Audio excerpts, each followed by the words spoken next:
Hello everyone. This is Oni, and today for you I have a review for a game called Portal Dungeon Goblin Escape.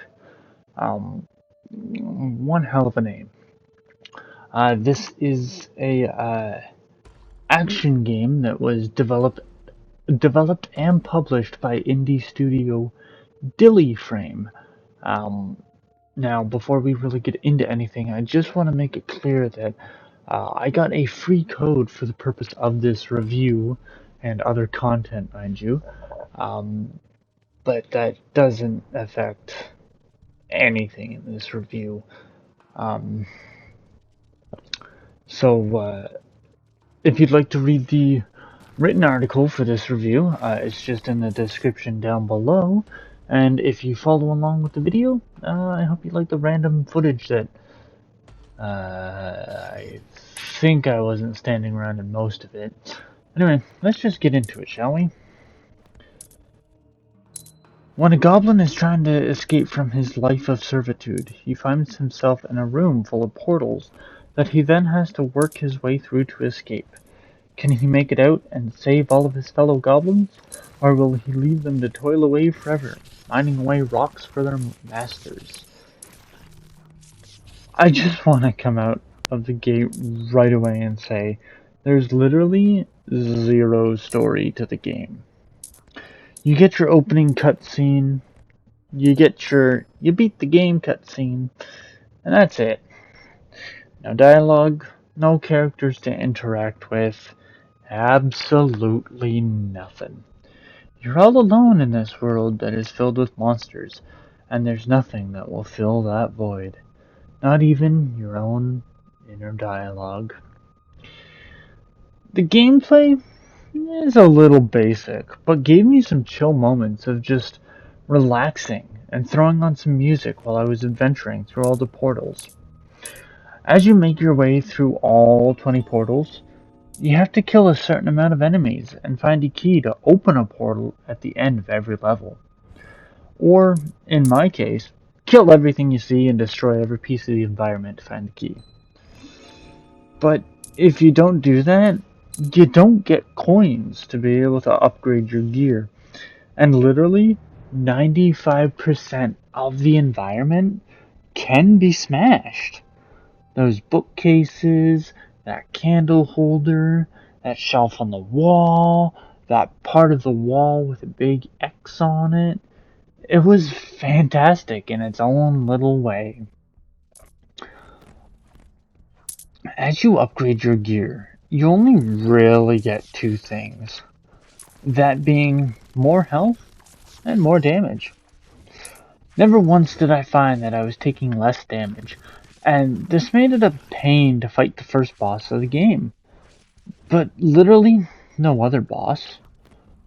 So when you're in the hub between levels, you go up to a pedestal and choose to upgrade your armor or weapons. And you have to go in order. Honestly, there was barely any armor to level, and there were 25 weapons, which if I wanted them all, I had to grind, which I did.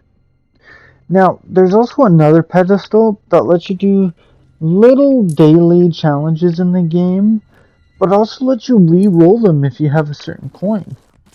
I never found myself doing these because the payoff was pointless. You get a measly amount of experience and coins, and for what? Replaying a level? No thanks. Now, my two big frustrations, in all honesty, were the fact that I had to keep mashing the attack button to keep swinging my weapon as opposed to holding it. So this made my finger really sore by the end of my play session. Then, the other issue is that there was no map in the game. As you progress, the levels just get bigger and bigger and bigger.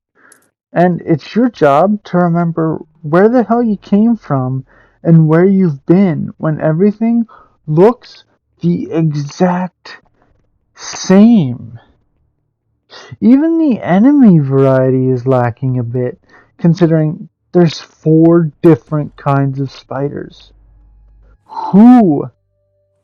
Who needs that many kinds of spiders? It's just, yeah, it's just lacking. And for what this game tries to be, it's a decent time.